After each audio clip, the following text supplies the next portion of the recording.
Today, we're really plunging into one of those intense and consequential international hostage crises in recent memory. The Indian Airlines Flight IC-814 hijacking. That's right, the Kandahar Hijack back in December 1999. Exactly. Now, you probably know the basic story: plane hijacked, flown to Kandahar, terrorists released. But our mission today is to go way beyond that. We've dug into the sources you provided to pull out those crucial, often overlooked details. Yeah, to give you a really well-informed picture. Because this wasn't just a headline. Oh, definitely not. It's crucial to understand this wasn't just some isolated incident over a few days. It triggered lasting political and security consequences, huge ripples across India and South Asia that, we still feel today. It really shifted things. Okay, let's unpack this then. One of the first surprising details, maybe, is where the plane was actually hijacked. Many people think it was over Pakistan. Right, that's a common misconception. But it wasn't. It happened in Indian airspace near Nepal. Then it was flown across multiple countries. Pakistan, yes, but also Afghanistan, the UAE, before finally ending up in Kandahar. And that detail, where it started, is incredibly important. It really spotlighted a major vulnerability. How so? Well, at that time, India simply didn't have the clear authority, or maybe more importantly, a practiced, ready-to-go aerial response plan for intercepting a hijacked plane inside its own airspace. Wow, so no protocol for something happening right overhead. Essentially, yeah. It wasn't just a small gap in procedure. It meant India was caught, unprepared to defend its own skies in that specific way. A critical blind spot, really, exposed so dramatically. And here's where it gets really interesting looking at the sources. This strong suspicion of an inside job. That definitely comes through. The hijackers knew the aircraft layout incredibly well. Uncanny knowledge. For example, disabling the communications. They cut specific wires under a specific seat. Yeah, that's not typical passenger knowledge, is it? Not at all. That suggests someone with insider access crew, maybe maintenance. And there were even allegations, weren't there, that one hijacker did a sort of receive flight days before. It was reported, yes. Flew as a passenger on the same plane. The implications of that kind of insider knowledge, well, they're huge. It goes beyond just airport security failing, right? Absolutely. It points towards a potential deep penetration of a vital national system. It makes you question trust, airline security. It adds this terrifying internal dimension to the threat. It forces a total rethink. Okay, let's shift to a critical moment. Amritsar. The plane lands in India for fuel. On paper, this looks like the golden opportunity, the best chance to stop it all. It absolutely was. The plane was on the ground, on Indian soil. So what does this all mean? Why was this massive opportunity missed? What pressures were at play? It wasn't just one thing, unfortunately. It was a perfect storm of delays and indecision. You had holdups at multiple levels: civil aviation, national security, even the Punjab state government, whose turf it was. No clear leader. Exactly. No single clear chain of command or, a unified crisis plan ready to roll. And this hesitation, this delay, it cost precious, precious time. And led to tragedy. Tragically, yes.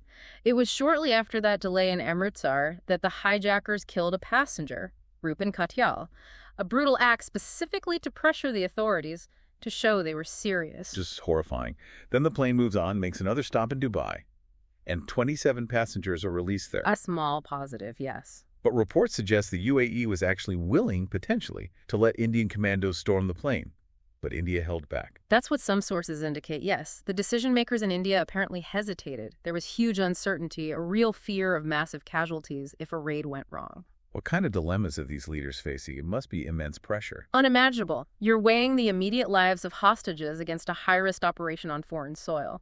India didn't have much experience with that kind of international rescue back then. So fear of casualties, diplomatic fallout. Likely all of that. Extreme caution took over. It's understandable, perhaps, but it also revealed, a gap in proactive crisis response that many countries have since worked hard to address.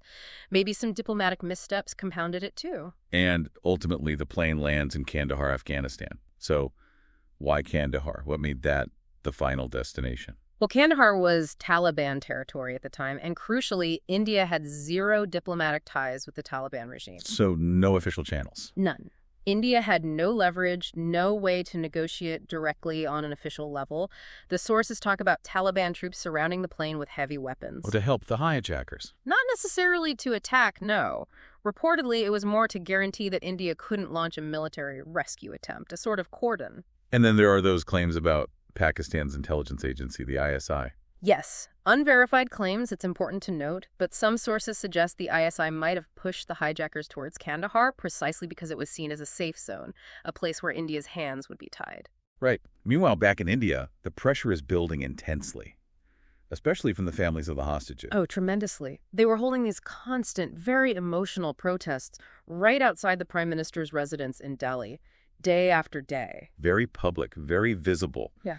How much did that public sentiment, amplified by the media, influence the government's final decision? It was a huge factor. Many experts looking back believe that this intense emotional pressure, the sheer public outcry, essentially forced the government's hand. Made it politically impossible to risk the passengers' lives. It seems that way. It pushed them towards the release of the terrorists as perhaps the only perceived way to bring the hostages home safely, despite the huge strategic cost. Which brings us to that dreadful exchange. India agrees. 3 militants are released. And what they did next? Well, it's just a chilling reminder of the cost. It truly is. The compromise made to save lives, tragically, paved the way for much more violence later. Can you walk us through who they were? Sure. First, Maulana Masood Azhar. After his release, he founded Daesh-e-Mohammed Jem, Which became a major terror group. a UN-designated one, yes. Responsible for horrific attacks in India, like the 2001 Parliament attack, the 2019 Pulwama attack. Direct consequences. Unbelievable. Who else? For second, Ahmed Omar Syed Sheikh. He later became infamous worldwide for kidnapping and murdering the Wall Street Journal reporter Daniel Pearl in 2002. Another devastating outcome. And the third. Mushtaq Ahmed Zargar, a Kashmiri militant.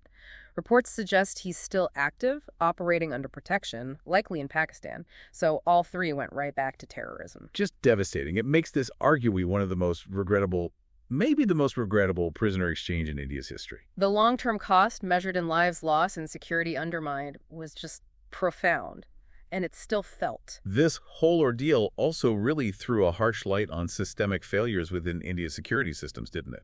Let's talk intelligence. Yes, that's another critical angle. India's external agency, RAW, apparently had some warning signs beforehand. Hints of a possible hijack plot from groups in Pakistan. That's what emerged later, yes. There were signals. So what does this all mean? Why weren't these signals acted upon? How did they get missed? Well, the analysis points largely towards ingrained bureaucratic problems, inefficiencies, interagency rivalries, the classic silos. Information not shared. Or not shared effectively, or maybe it got stuck in red tape.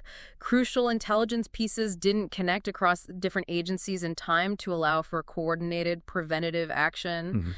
A textbook case, sadly, of fragmented intelligence leading to disaster. And after it was all over, the questions about accountability started, these cover-up allegations. Yes, that followed quickly. Some officials involved were moved sideways, transferred. But what's really fascinating here is the lack of transparency, right? Absolutely fascinating and worrying. The official report on the hijacking, the Justice K. Subramanian report, it was never made public. Reports suggest it was highly critical of the government's handling the systemic failures. And crucially, despite the scale of what happened, there were no high-level resignations, no major public accountability actions. Which raises serious questions. It does, about how institutions learn from failures, about transparency at the highest levels, especially when things go so wrong. But despite the failures, the terrible cost, the event did force changes. It had a lasting impact on India's security thinking. It absolutely did. It was a brutal wake-up call that led to significant reforms. What kind of changes are we talking about? Well, concrete things. National Security Guard, the NSG commandos, set up regional hubs across India. Why? To cut down response times dramatically for future crises like this. Makes sense. Anything else? Sky marshals were introduced on certain flights, a direct answer to the vulnerability exposed during the hijack itself. And maybe most importantly, there was a huge push to develop much more robust anti-hijacking protocols, better counterterrorism frameworks overall. And the link you mentioned earlier, the 2001 Parliament attack carried out by Jem, founded by the released Azhar.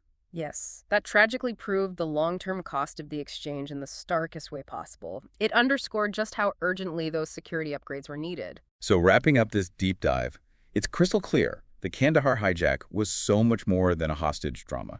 It was a really pivotal moment, defined by mischances, deep geopolitical knots, and consequences that, well, they still echo today. They really do. And this raises an important question, something for you, the listener, to think about.